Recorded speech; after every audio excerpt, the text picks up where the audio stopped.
Okay mga katrame, meron tayong Mirage dito na G4. Bale ang naging problema is nagbi-blink yung gas tank gauge. Yan. And then nakailaw ABS pati yung key. Bale yan yung isa-solve natin. Galing pa sila ma'am dito sa Alfonso, Cavite. Dumaya dito sa atin sa Dasma.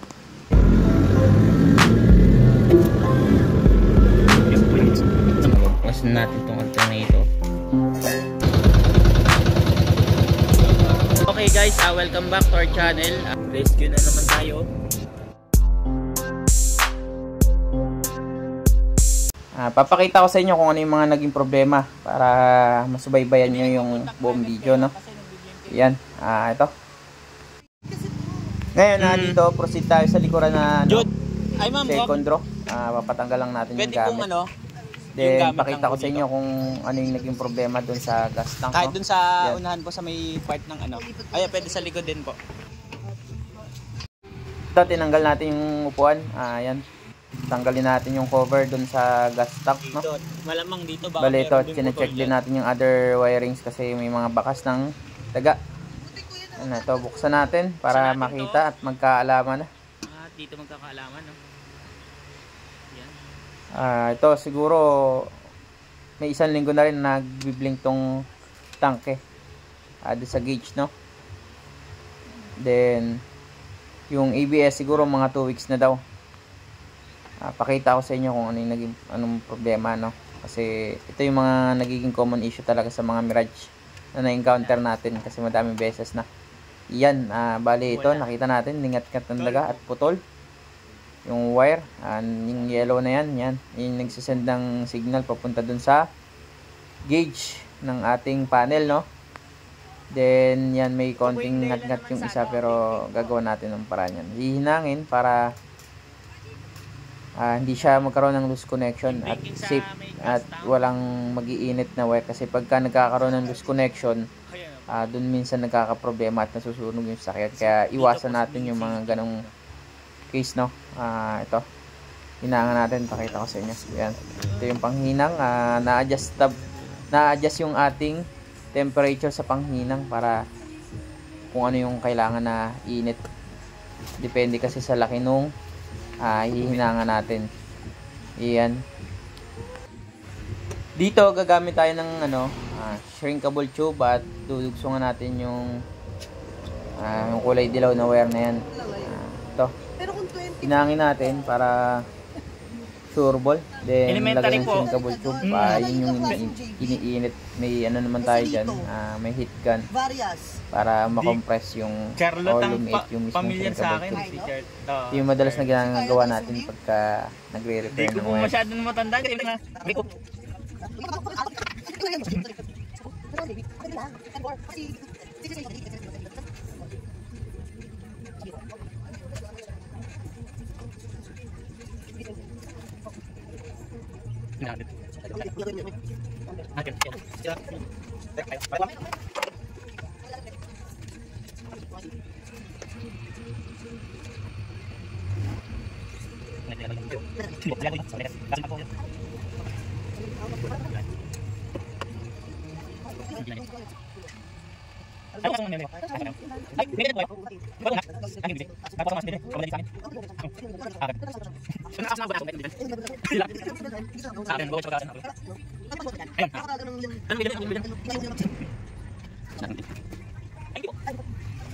sa may ABS, no?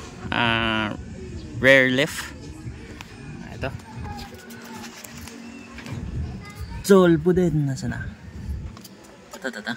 Yan. Putol. Ipirin natin yan. Dami. Angat kang tandaga, no?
Okay guys, okay na.